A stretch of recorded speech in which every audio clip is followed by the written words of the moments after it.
अब आगे चलते हैं हम लोग इलेक्ट्रिसिटी के अगला पार्ट्स की ओर। उसमें पढ़ने जा रहे हैं कूलम्ब्स लॉ। यानी कूलम्ब्स लॉ जो है 12th की काफ़ी इंपॉर्टेंट पॉइंट है ही साथ 10th CBSE में भी काफ़ी इससे क्वेश्चन पूछे जा सकते हैं।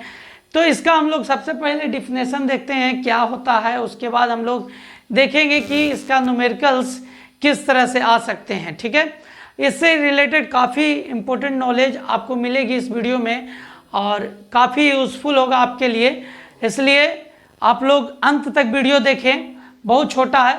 देखिए कूलम्ब्स लॉ, यहाँ लॉ है, पहले ये बात समझ लीजिए, लॉ एक थ्योरम होता है। थ्योरम में क्या होता है कि मतलब मैथमेटिकली प्रूफ होती है उसमें, लेकिन लॉ में क्या होता है कि कोई जैसे कि नियम दिया जाए वो प्रोपोर्शनल या डायरेक्टली प्रोपोर्शनल या इनवर्सली प्रोपोर्शनल पे दिए जाते हैं। तो याद रखिएगा जो थ्योरम्स होते हैं, जैसे कि आप पढ़े होंगे थेल्स थ्योरम पढ़ेंगे भी, तो ये सब थ्योरम्स जो होती है वो आपको मैथमेटिकली प्रूफ होती है। Mid point theorem mathematically proof होती है, लेकिन क्या होता है कि लॉ जो है वह डायरेक्टली या इनवर्सली प्रोपोर्शनल पे दिए जाते हैं और उसके बाद क्या होते हैं कि आपको एक कांस्टेंट आता है जिस कांस्टेंट का मान फिक्स होता है। अब हम लोग बढ़ते हैं कूलम्ब्स लॉ के डिफिनेशन की ओर। क्या है कूलम्ब्स लॉ, देखिए। तो देखिए कूलम्ब्स लॉ से पहले भी सब लोग जानते थे कि like charge repel each other and unlike charge attract each other. मतलब इससे पहले से ही लोगों को मान्यता था, ये सब बात मानते थे, ये सब बात जानते थे कि दो अगर पॉजिटिव चार्ज है या दो नेगेटिव चार्ज है तो एक दूसरे को रिपेल करते हैं और अगर पॉजिटिव नेगेटिव है तो अट्रैक्ट करते हैं।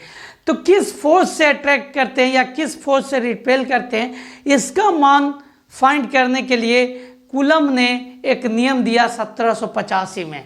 अब देखिए क्या है, it is an experimental law. ये जो है एक्सपेरिमेंट करके नियम दिया गया है of physics that quantified amount of force between two stationary electrical charged particle। दो स्टेशनरी इलेक्ट्रिकल चार्ज पार्टिकल जो है अगर एक दूसरे से सेपरेट है तो उसकी फोर्स कितना लगेगा, उसकी मात्रा को मान निकालने के लिए, फोर्स का मान निकालने के लिए यह नियम दिया गया है। This law was first published in 1785 in by French physicist. French के फिजिस्ट थे, का नाम था चार्ल्स एस्टिगन डी कूलम्ब, पूरा नाम है इसका कूलम्ब का। कूलम्ब के नाम पर ही इनके सम्मान में चार्ज माने चार्ज का ऐसा यूनिट का नाम कूलम्ब पड़ा। ठीक है, देखिए द अट्रैक्शन और repulsion force between two charge bodies, दोनों बॉडीज जो होती है चार्ज बॉडीज के बीच जो अट्रैक्शन या रिपल्सन फोर्स लगती है उसे हम लोग इलेक्ट्रोस्टैटिक्स फोर्स या कूलम्बिक फोर्स कहते हैं। ठीक है, according to Coulomb's law electrostatics force यानी अट्रैक्शन और रिपल्सन फोर्स जो होती है दो चार्ज बॉडी के बीच, electrostatics force between two charge body is directly proportional to product of its charge. मतलब दोनों बॉडीज के चार्ज के प्रोडक्ट के डायरेक्टली प्रोपोर्शनल और उसके दूरी के मतलब उसके दूरी के स्क्वायर के इन्वर्सली प्रोपोर्शनल होता है। देखिए inversely proportional to the square of distance between them, यानी दो नियम पर डिपेंड है। पहला जो है directly proportional to the product of its charge and दूसरा जो है inversely proportional to the square of distance between them. यानी देखिए अगर दो चार्ज है, चार्ज बॉडी जिसका चार्ज Q1 एगो के Q2, दोनों के बीच की दूरी R है, तो दोनों के बीच जो फोर्स लगेगा वह directly proportional to Q1 into Q2, दोनों के गुणनफल के समानुपाती और inversely proportional to a square of distance between them. अब दोनों देखिए इक्वेशन 1 इक्वेशन 2 को अगर हम लोग लेते हैं तो force is proportional to Q1 Q2 but R square होता है। अब देखिए ये पहले बता दिया गया कि ये जो है एक्सपेरिमेंटल लॉ है। यहाँ क्या आया मेरा, दोनों मिलाकर मेरा आ गया force is directly proportional to Q1 Q2 बटे R स्क्वायर, Q1 Q2 बटे R स्क्वायर। तब देखिए एक्सपेरिमेंटल लॉ है तो यहाँ पर एक्सपेरिमेंटली प्रोपोर्शनल हटाया जाता है तो उसके जगह पे एक कांस्टेंट आती है K क्या चीज आता है, constant. Where k is an a constant. अब ये एक नियतांक है कि स्थिरांक है, कांस्टेंट है, एकदम फिक्स क्वांटिटीज है। अब इसका मान क्या होता है, k बराबर 1/4πε0 इंटू 1/4πε0, ठीक है। इसका मान होता है 9 × 10⁹ न्यूटन मीटर स्क्वायर पर coulomb square, newton metre square पर कूलम स्क्वायर। यानी फिर से समझिए, फोर्स जो है दोनों चार्ज के गुणनफल के समानुपाती, दोनों के बीच लगने वाला फोर्स दोनों के दूरी के वर्ग के इन्वर्सली प्रोपोर्शनल होता है। दोनों मिलाकर Q1 × Q2/r² जो है फोर्स के प्रोपोर्शनल हो गया। प्रोपोर्शनल हटा तो k के स्थिरांक आया, यानी कांस्टेंट आया। अब k कांस्टेंट जो आया इसका मान होता है 1/4πε0, जिसका पूरा वैल्यू जो है 9 × 10⁹ होता है। इसमें ε0 को permittivity VT of free space कहते हैं, फ्री स्पेस। इसका मान 8.85 × 10⁻⁻12 फराडे मीटर इनवर्स होता है। 8.85 इंटू, तो यहाँ तक आप लोग समझ गए कि दो चार्ज Q1 Q2 है, बीच की दूरी r है। तो इसको अगर एयर में या स्पेस में, मतलब फ्री स्पेस में रखा जाए तो उसके बीच लगने वाला फोर्स जो होगा 1/4πε0 Q1 Q2/r²। 1/4πε0 का मान पता हो गया, ε0 का मान पता हो गया, परमिटिविटी ऑफ फ्री स्पेस ε0। अब देखिए परमिटिविटी ऑफ फ्री स्पेस है तो परमिटिविटी क्या है, प्रॉपर्टीज ऑफ ए मीडियम। किसी मीडियम का प्रॉपर्टीज है, एयर का अलग प्रॉपर्टीज होगा, मतलब वाटर का अलग होगा, सब चीज़ का अलग होगा। यानी बीच में अगर दोनों के बीच में अगर वाटर भरा हुआ है तो इसका फार्मूला अलग लगेगा। तो उसके लिए रिलेटिव परमिटिविटी दिया रहता है क्वेश्चन में। तो रिलेटिव परमिटिविटी क्या है, किसी मीडियम का परमिटिविटी बटा फ्री स्पेस का परमिटिविटी। फ्री स्पेस का परमिटिविटी यानी किसी मीडियम का परमिटिविटी जो है ये फार्मूला हो गया। यानी किसी मीडियम में अगर फोर्स निकालनी हो, फोर्स की बात करें किसी मीडियम में, ये तो एयर में है या तो फ्री स्पेस में है, तो आपका उसके लिए फार्मूला लग जाएगा 1/4πε केवल और Q1 Q2/r²। इसका मान इतना नहीं होगा, ठीक है ना, क्योंकि फ्री स्पेस में नहीं है, एयर में नहीं है। तो इसके लिए हम लोग इसको भी लिख सकते हैं 4πε0 इंटू ER। ई के जगह पे किसी मीडियम में फोर्स के लिए हम लोग ये फार्मूला यूज कर सकते हैं, ठीक है। या एक तरह से परमिटिविटी के लिए एक फार्मूला डेवलप हो गया आपका। क्या हो गया कि अगर एयर में फोर्स जो है, दो चार्ज के बीच एयर में फोर्स दिया रहे और वही दो चार्ज के बीच आपका किसी मीडियम में फोर्स दिया हुआ हो, तो उस मीडियम का रिलेटिव परमिटिविटी के लिए फोर्स इन एयर बटे फोर्स इन मीडियम करके निकाल सकते हैं। क्लियर, समझ में आ गया रिलेटिव परमिटिविटी क्या है। तो किसी मीडियम का परमिटिविटी बटे फ्री स्पेस का परमिटिविटी। देखिए आपके सामने क्वेश्चन है, what is the force between to small charge sphere having charge. दिया हुआ है दो गो चार्ज और उसके बीच की दूरी दिया हुआ है, आपको निकालना है फोर्स।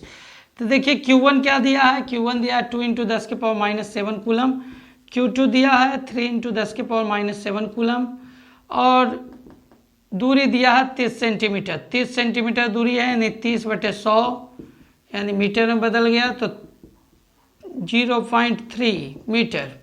अब हमको दो फोर्स के बीच की दूरी कूलम्ब लॉ के अनुसार क्या हो जाएगा, 1/4πε0 इंटू Q1 Q2/r²। इसका मान तो हो गया 9 × 10⁻9 और Q1 इंटू Q2 यानी 2 × 10⁻⁻7 इंटू 3 × 10⁻⁻7, दोनों का Q1 इंटू Q2 हो गया बटे r², 0.3 का स्क्वायर। क्या हो जाएगा, देखिए यहाँ 9 गुने 2 गुने 3 यानी 9 दूनी 18 3 54, 54 इंटू 10⁻9 -7 दोनों पावर जुट जाएगा, बेस से में तो जुटेगा, यहाँ माइनस है तो माइनस में कर दिए, बट यहाँ क्या हो जाएगा 0.09, यानी 9 से अगर 54/9 कर दें इंटू 10 के पावर कितना हो जाएगा, 9 माइनस 14, 7 7 14 हुआ, -14, तो 9 से तो -5, और यहाँ माइनस, यहाँ पर ये जो पॉइंट हटेगा ऊपर चला जाएगा, आपका ऊपर चल जाएगा 100, तो यानी 2 जुड़ जाएगा फिर से, तो 6 इंटू 10 के पावर -3 न्यूटन। क्लियर? यहाँ पर समझ में आया ना? यहाँ से देखिए, यहाँ पर ये आपका पॉइंट हटा, तो पॉइंट हटा तब ऊपर गया, 2 जुड़ गया, मतलब 100 ऊपर मल्टीप्लाई होगी ना तो जुड़ जाएगा, तब तो इसका आंसर आ गया 6 इंटू 10 के पावर -3 न्यूटन। ठीक है, अगला क्वेश्चन आपके सामने है, electrostatics force between two a sphere, small sphere of charge, इतना दिया है, due to another sphere of charge. इस ए और इसके कारण जो, मतलब दोनों के बीच जो फोर्स दिया गया 0.2 न्यूटन, और what is the distance between the two sphere, दोनों के बीच की दूरी निकालना है।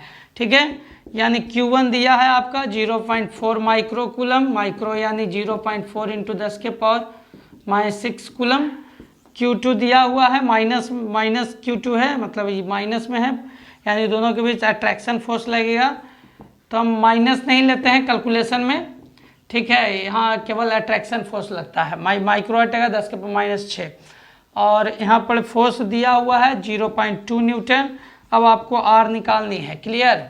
अब हम लोग क्या करेंगे, फोर्स 1/4πε0 इंटू Q1 Q2 बटे R square, 0.2 equal to 9 into 10 के पावर 9 इंटू Q1 हो गया 0.4 इंटू 10 के पावर -6 इंटू 0.8 10 के पावर -6 बटा R स्क्वायर।